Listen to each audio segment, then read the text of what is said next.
Hello and welcome to CSCI40, Computer Concepts 1, but this is your beginning computer programming class. We assume no programming experience, and we are going to work our way sort of through control structures all the way up to object-oriented programming over the course of the semester to hopefully well prepare you for the courses that come after in your career and all that sort of stuff.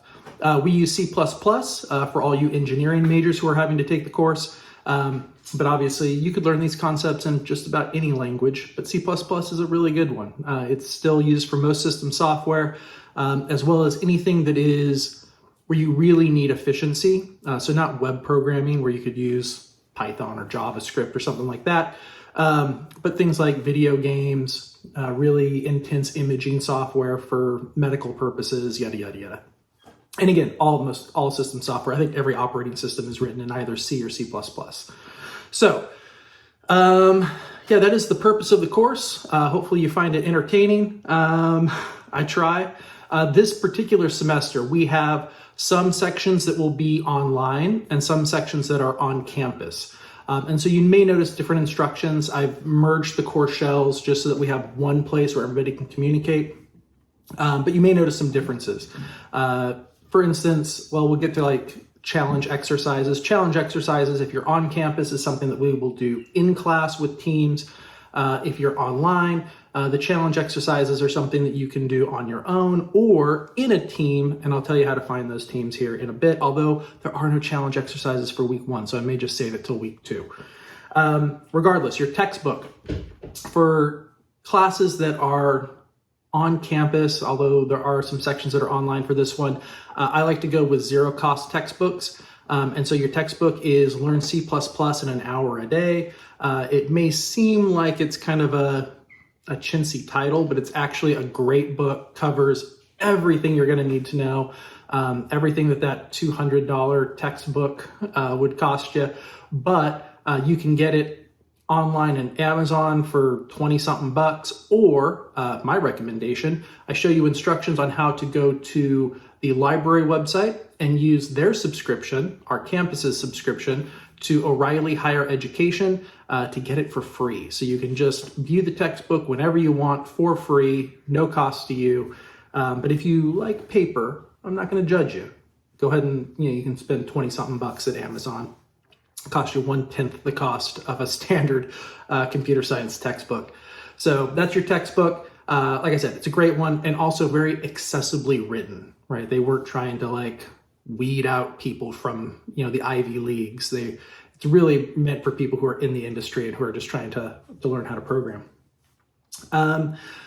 In terms of the software that you're going to need for this class, I recommend CLion. I do not require it. If you are already familiar with, the new hotness is Microsoft's VS Code with the C++ tools installed. It's very lightweight, etc.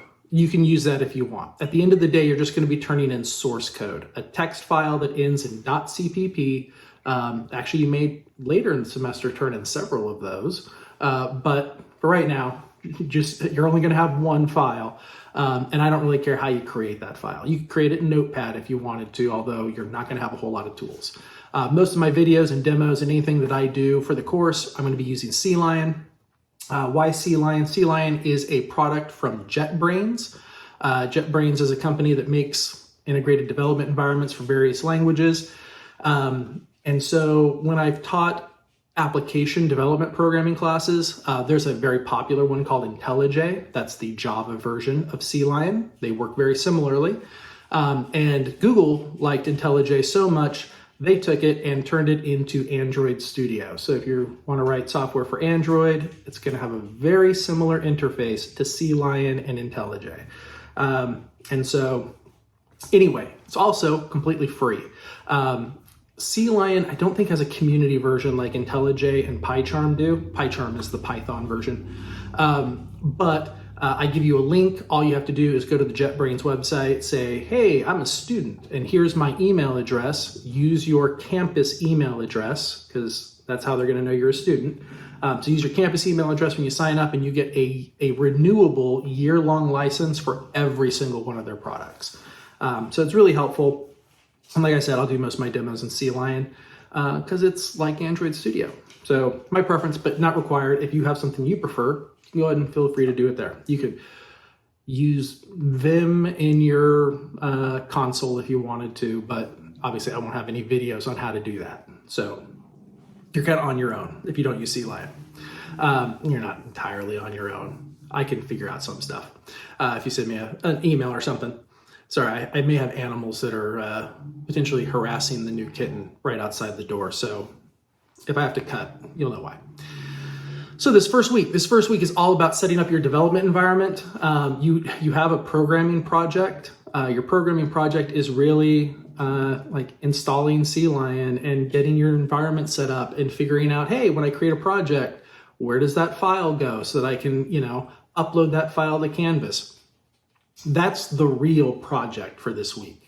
The actual thing you're going to be submitting is basically, you don't even have to copy and paste. If you use CLion, it actually gives you a hello world program by default. Several IDEs do, but so you really just have to replace the hello world with a joke. That's it. Little one-liner, knock knock joke, whatever you want. If it makes a kid laugh, that's great. I think I say in the instructions, try to keep it PG-13 or less. But that's, regardless, the assignment is not about programming this week, is my point. The assignment is really setting up that environment so you can find that file and get the right file uploaded. So that is your project for this week. Your quiz this week is really just a very generic quiz about programming, what you might want to do, etc. So that should be fairly easy. You should expect a quiz pretty much every week. Basically, they're online. You take them at home. You have as much time as you want. They're sort of formative in a way. Like if you don't know an answer, you can go look it up. But the idea is that we're trying to keep you in the reading and paying attention to the lectures. I should also say, in the course content section of this week, you're going to see a lecture from me. Now, this is true whether you're online or in person. So if you're in person, you're going to get the live version. If you're online, you get the recorded version. The recorded version may show a different class. Don't worry about that. I taught a very similar class, and I just haven't gone back and re-edited a lot of the videos with the new course name. But so if you see CIT66, it's the same class as this one. It's just the old department I used to teach in. But regardless, so you'll see the lecture there. This can be helpful. I mean, even if you're in the on-campus course section and you just happen to get sick, right? I mean, last semester, I can't tell you how many students came down with COVID and couldn't show up to class for a couple weeks. Hey, no problem. Those lectures are already there online for the online section, so you're taken care of. By the way, similarly, I want to throw out an invite. If you're in the online course, and don't do it this first week, because this first week we're going to have people trying to add, and it'll be a hullabaloo. But if you're in the online course and you just really feel like, man, I want the ability to ask questions, you can stop by, a day or two in the in-person course. So we're perfectly fine with visitors from the other section. Regardless, first week setting up the environment, you'll see the lecture, you'll see the lecture slides. Lecture slides are a great place to look for things. And then I also have some resource videos. I think almost all of them are now just Cherno. There's a channel on YouTube, a guy by the name of Cherno. He works for EA, or at least used to work for EA. I think he may have quit his job to just do YouTube full time. But regardless, I've been watching his stuff for years. Great, easy explanations for things. And it's a different explanation than what I would give you. So he is much more in the trenches, programmer, trying to explain something. I am, your academic, hey, here's the concept behind it, yada, yada. Point being, if you don't understand it from me, you may understand it from him. And of course, we've got links to tutors and all sorts of stuff. You may find that just communication with your fellow students is actually the best way to learn. I learned computer science over pizza and beer outside of class with my fellow classmates. So, because, lectures are sometimes difficult to understand. So sometimes you just need that conversation afterwards to really get something. Regardless, the resource videos are there. They're optional, but if you want to check them out, you should. But regardless, this week, like I said, your programming project is really simple.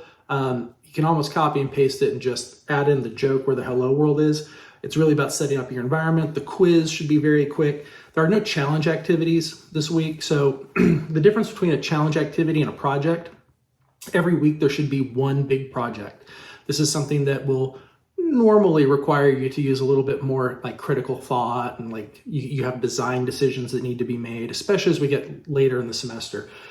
You know, as the classes get more advanced, you can bring in a lot more design stuff. But yeah, in the early days, there's only so many ways you can calculate the average of something, right? But point being, the projects are meant to be bigger. There's one of them. You may have one or multiple challenge exercises each week. This week, because you're really just installing the program, there are none. But these are not meant to be, they're not meant to be something you think about. They're meant to just be a really simple example of whatever the concept was for that week. So, you know, make a loop that counts to 10, make a loop that does this little thing. Not a whole lot of thought, but it's just a really straightforward, just practical example to sort of get you into whatever concept we're doing. Like I said, if you're in the on-campus section, you'll be doing that with a group of people in class. If you're in the online section and you want